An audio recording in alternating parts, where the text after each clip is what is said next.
दो भाई थे, एक की उम्र 8 साल, दूसरे की 10 साल। दोनों बड़े ही शरारती थे। उनकी शैतानियों से पूरा मोहल्ला तंगाया हुआ था। माता पिता रात दिन इसी चिंता में डूबे रहते कि आज पता नहीं वे दोनों क्या करें।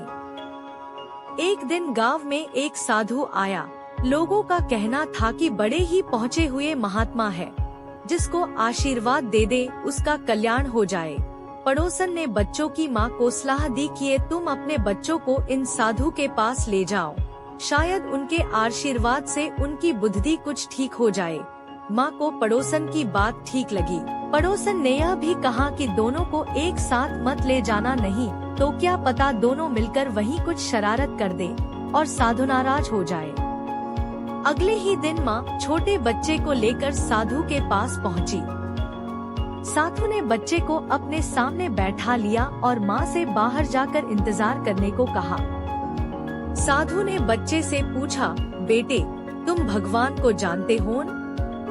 बताओ भगवान कहाँ है? बच्चा कुछ नहीं बोला, बस मुंह बाए साधु की ओर देखता रहा। साधु ने फिर अपना प्रश्न दोहराया, पर बच्चा फिर भी कुछ नहीं बोला। अब साधु को कुछ चिढ़ सी आई। उसने थोड़ी नाराजगी प्रकट करते हुए कहा, मैं क्या पूछ रहा हूँ, तुम्हें सुनाई नहीं देता? जवाब दो, भगवान कहाँ है?